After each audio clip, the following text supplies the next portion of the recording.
પેલા એને વિરાટ સ્વરૂપ બતાવ્યું છત્રભુજ. પછી બાળક થયા, બાળકને કીધું કે મને તમે ગોકુળમાં મૂકી આવો.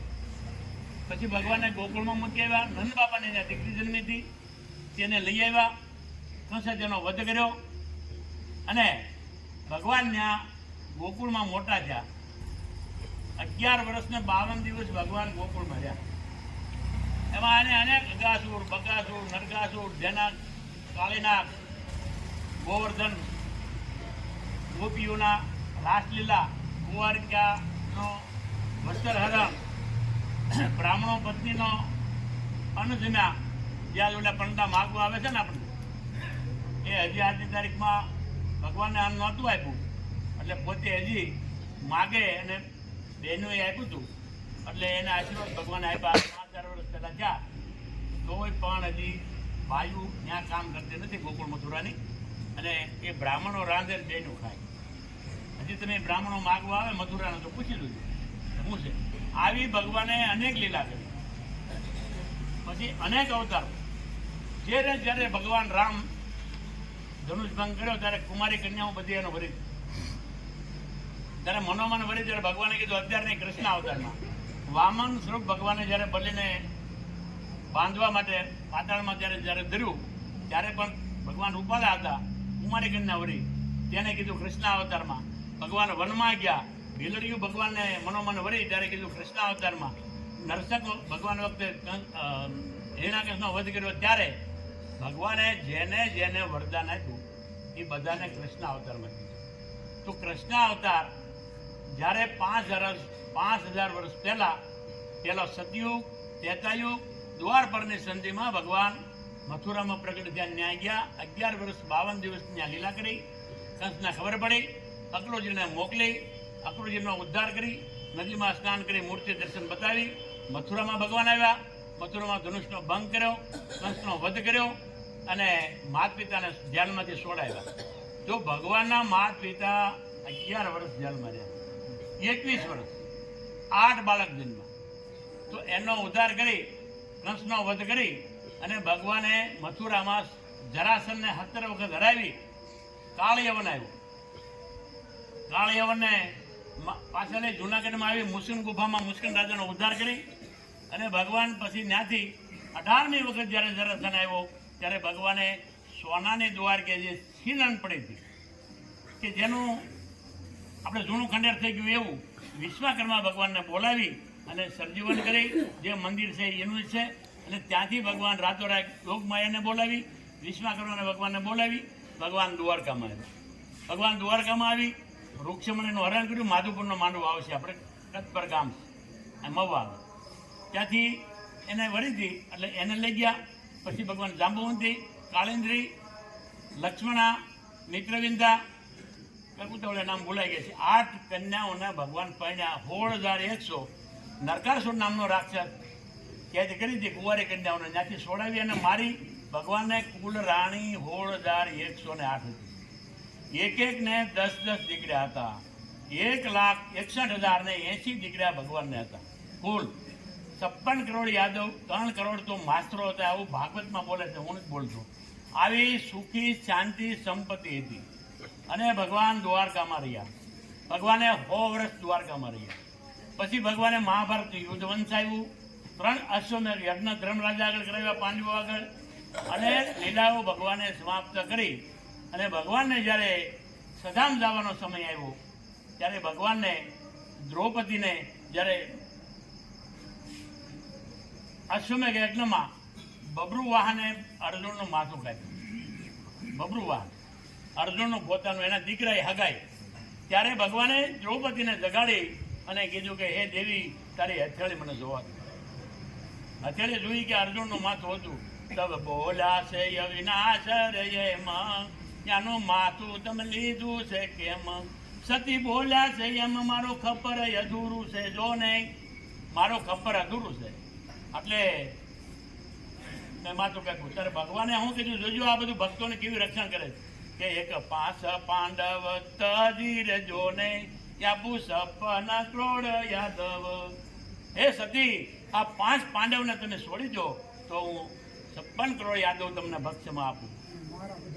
મારા બધા છે ને ભગવાને એનો બધા કુટુંબ કબીલા સંતાનોનો બધાનો ભગવાને રાખ્યો નથી, અને ભગવાને ત્યાગ કરી અને પાંડવોનું અર્જુનનું માથું પાછું અર્જુને સજીવ કર્યા.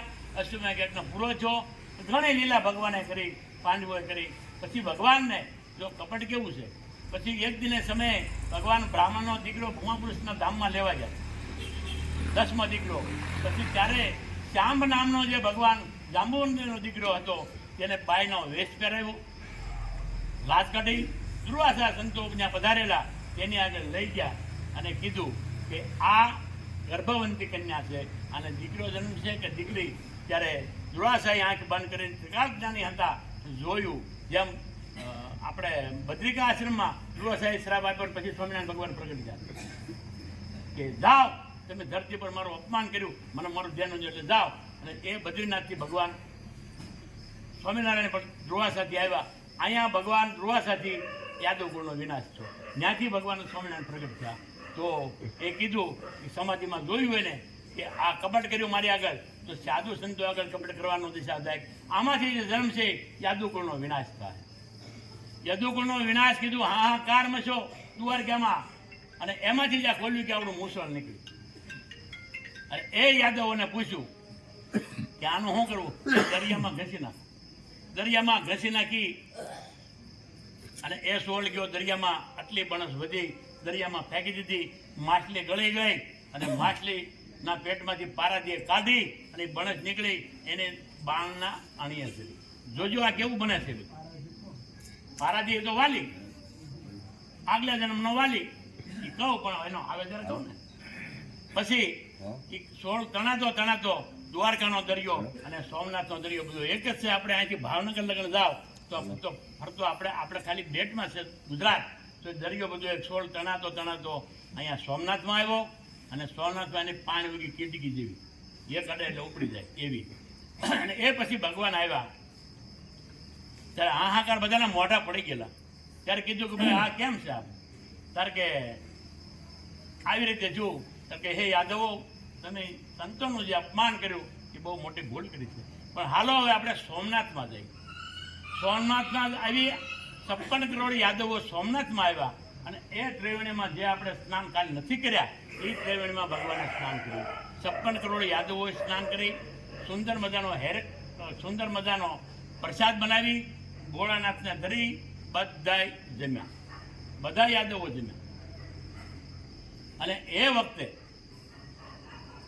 પેલા ભૂમાપુરુષના ધામમાં ભગવાન ગયા. એક કહું થોડું કે ભૂમાપુરુષના ધામમાં જ્યારે ભગવાન ગયા ત્યારે આગળ અર્જુનને તો દિવ્ય મનુષ્યનું જે હતું, પણ આગળ ભગવાને શક્ર રે મોચ્યું તો મશાલ જે તું આંજવાળું પડે. ભગવાનનું શંકરમાં એક કાંકરે કોટી સૂર્યનું તેજ છે, આપણે એક સૂર્યનું તેજ સહન નથી કરતા. આવા મોટા ભગવાન છે. આગળ મૂકી અંધકાર આવ્યો, પ્રકાશ આવ્યો, અનેક લોકાંતર ધામ આવ્યા, અને ભૂમાપુરુષનું ધામ આવ્યું. ત્યારે ભૂમાપુરુષને ત્યાં ભાગવતમાં લખ્યું છે કે ભગવાન ઉભા રહ્યા અર્જુને કે ત્યારે ભગવાને કીધું કે તમે તો અવતારી પુરુષ છો, મારા તમે અવતાર છો, તમે હવે અવતાર કાર્ય પૂરું નથી થયું, તમારે હવે અહીંયા આવવું નથી તમારા ધામમાં. ત્યારે કીધું મહારાજ ભલે. અને એ પછી બહાર આવ્યા ત્યારે આ બધું બન્યું. ત્યારે સોમનાથમાં લાવ્યા, સુંદર મજાનું જમ્યા, અને પછી હેરક નામની મજીરા પીધી. એ મજીરા આપણે જે મજીરા પીએ છીએ આપણું કુટુંબ બરબાદ થાય છે. આપણે જે કાર્ય કરીએ છીએ એ કાર્ય બરબાદ થાય છે. તો ભાઈઓ તો બહેનો તો કાંઈ કોઈ ન કરતા, પણ જે કોઈને વ્યસન હોય બાપા, તો એ દારૂ કોઈથી સારો નથી, ઘરને તોડી નાખે છે. દારૂ, જુગાર, વ્યભિચાર, ચોરી એ બધી એક વસ્તુ સારી નથી. તો એમાં કોઈ બસવું નથી. આગળથી પાંડવોથી વખતમાં જોતા હો, રામ બધા જોતા હો તમે કે એના કે બધા મજીરામાં ગયા છે. તો હેરક નામની મજીરા પીધી. ત્યારે યાદવોએ પેલા તપ કરેલું. ત્યારે બ્રહ્મા પ્રસન્ન થયા કે અમે મરીએ નહીં કોઈથી, કારણ કે તમે એમ નહીં મરો, માં જ મરશો. જ્યારે ખરદૂષણને સુપર્ણખાનું નાક કાપ્યું ત્યારે આવ્યા, ત્યારે એને વરદાન હતું કે અમે કોઈથી મરીએ નહીં, માઓમાં જ મરી. ત્યારે ભગવાને ધનુષનો ટંકાર રામે કર્યો ત્યારે બધા બેરા થઈ ગયા, અને હંદાને રામ જ દેખાણા. એટલે માઓમાં જ 14,000ની સેના ત્યાં મરણ પામી. અહીંયા 56 કરોડ યાદવ, એ પણ માહોમાં જ હેરક નામની મદિરા પીધી, અને માહોમાં જ બધા મદ થઈ ગયા. કોઈને ભાન દેખાણું ને એ અહીંયા ભયંકર જે જગ્યા ઉપર આપણે કાલ નાખી એ જગ્યા પર ભયંકર યુદ્ધ થયું. ભયંકર યુદ્ધ થયું તે જેને અડે ને ઉપર, જેને અડે ને ઉપર. કિસર લોય અને પાસ જાય રે ભાગ્યા માં તો મળદા જો ને કસરાઈ. આવો હાહાકાર મશો છે અહીંયા, આવો હાહાકાર અહીં મચી ગયો. અને એ વખતે 56 કરોડ યાદવોનો અહીંયા વિનાશ થઈ ગયો, કોઈ બચ્યું નહીં. ત્યારે જે અહીં પીપળો છે, ભગવાન પોતે આપણે કાલ બળભદ્રના દર્શન કર્યા કે એટલે બળભદ્ર અહીંથી ત્યાં ગયા, અને ત્યાં જઈને સમુદ્રમાં પોતે શેષનાગનો અવતાર હતા એટલે સમુદ્રમાં લઈ થઈ ગયા, વયા ગયા. ભગવાન અહીં પીપળાની નીચે બેઠેલા, આમ પગ રાખી અને આમ આપણે નમણા દઈ છે જે કપાણ્યો છે. ત્યારે ભગવાને એમ થયું મેં મારું કુટુંબ હણ્યું, મારા કુટુંબનો મેં પોતે વિનાશ કર્યો. હું લેવા પાંડવો હાથ. અને ત્યારે પારાથી આવ્યો, જે ઓલી બણસ હતી આસોળથી બધા મરાણા, જે ઓલી બણસ હતી ને ભાલે જડેલી, એને દેખાણો છે જો ને મરગ. સંધ્યાનો સમય હતો, તવે છોડ્યું છે એને જ બાણ, તવે ભગવાનનો શરણ અને હચળી અને કપાળ 3 વિંધાઈ ગયું. તો પારાથી આવ્યો. ભગવાનના 16 સિંહ હોય પગમાં, એટલે એને ચમકતા હોય મરગ દેખાણો હતો. એટલે પારાથી તરફ દોડીને આવ્યો, આવી અને કીધું ઓહો મહારાજ મેં મોટો અપરાધ કર્યો છે, ક્ષમા કરો. તે કે હે પારાધી તું યાદ કર, તું ગયા જન્મનો કોણ હતો? કે ગયા જન્મનો વાલી હતો. છોકરીને વાલીને બે ભાઈ હતા. ભગવાને છોકરીનો પક્ષ તાણી અને વાલીને બાણ માર્યું. ત્યારે વાલીએ કીધું કે હે મહારાજ મને માર્યો હું લેવા? કે તમારે શત્રુ મિત્ર હોય કે હા, તો તારામાં 4 દોષ છે. ભાઈની પત્ની, કુમારી કન્યા, ભગીની અને પુત્ર વધુ. આની હારે કોઈ વ્યભિચાર કરે એને કોઈ પણ મારે એનું કોઈને પાપ લાગતું નથી. તો મેં તને એટલે માર્યો છે, ક્ષમા કરો મહારાજ, પણ અમે મનુષ્ય નથી. સુગ્રીવની પત્ની એને ઘરમાં બેહારી હતી અને સુગ્રીવને કાઢી મૂક્યો હતો. કૃષ્ણને આપણે રાવણ જાણો તો એ કે મહારાજ અમે તો પશુ છીએ. અને હંસો અને ભગવાને પોતાના ખોળામાં માથું કે મામા મહારાજ હજી પાપી રહ્યો છું? કે ના ના, કે તને સર્જીવન કરું. કે ના મહારાજ, ઋષિઓ લાખો વર્ષ તપ કરી અને રાકડો બને તોય પણ ભગવાન મળતા નથી. તો આજ તમારા ખોળામાં મારું માથું હોય અને મારે જીવીને શું કરવું? તો કે હે વાલી, કૃષ્ણ અવતારમાં તું મારો બદલો લે. એટલે વાલીએ અહીંયા કીધું ભગવાને કે તું ગયા જન્મનો વાલી હતો, આજ તારો અવતાર પૂરો છો. તને મેં કીધું હતું જા તો સદામ. સદામ ગયો. દારૂક પોતે ભગવાનનો આવ્યો. ભગવાનને પૂછે છે કે મહારાજ આ બધું શું બન્યું છે? ત્યારે ભગવાને કીધું કે તું પણ દ્વારકા જા. મારી દ્વારકા કાલથી હાથને જમણે સમુદ્ર બોળી દે. બધાને બહાર કાઢ્યા. અને ભગવાન બ્રહ્મા, વિષ્ણુ, મહેશ, સૂર્ય, ચંદ્ર, દેવો ઘણો બધા ભગવાનના હાથ જોડીને ઉભા.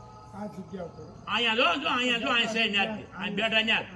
અહીંયા બધા આકાશમાં હાથ જોડીને બેઠા. આપણે અહીંયા આવ્યા હું લેવા? અમે ગળા હું લેતા નહીં. આનો કંઈક સમજો હજી. તો અહીંયા બધા દેવતાઓ આમ ભગવાન બેઠા છે. અહીં જોજો આગળ કઈ રીતે બેઠા છે. ભગવાન નિરાશ થઈને બેઠા છે. અને કીધું કે હે મહારાજ અમારા લોકમાં પધારો, કોઈ કે અમારા લોકમાં પધારો. અને ભગવાને આંખો વીસી બંધ કરી અને ભગવાન કોઈ એમ કહેતું હોય, ઘણા એના બ્રાહ્મણો એમ સમજાવે કે ભગવાનને બાણાએ વાગ્યું, ડરતા પાછી ગયા. ત્યાં ભગવાનનો મોક્ષ થયો. ભગવાનને મોક્ષ થવાનો ન હોય. ભગવાન મોક્ષના દાતા છે. ભગવાન કરોડો બ્રહ્માંડના અધિપતિ છે. એને કાંઈ હોય નહીં. એને કોઈ જન્મવાનું ન હોય, એને કોઈ મરવાનું ન હોય.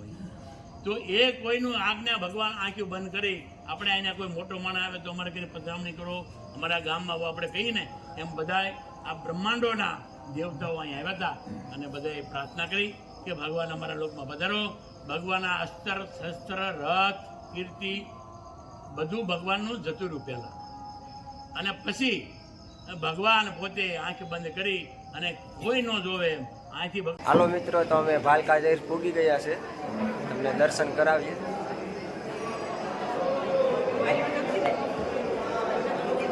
આપણે દર્શન કરાવીએ ભાલકા જઈ મહારાજ.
અહીંયા હોવાનું છે એમ ને આજે આપણે પેટ્રોલ પંપે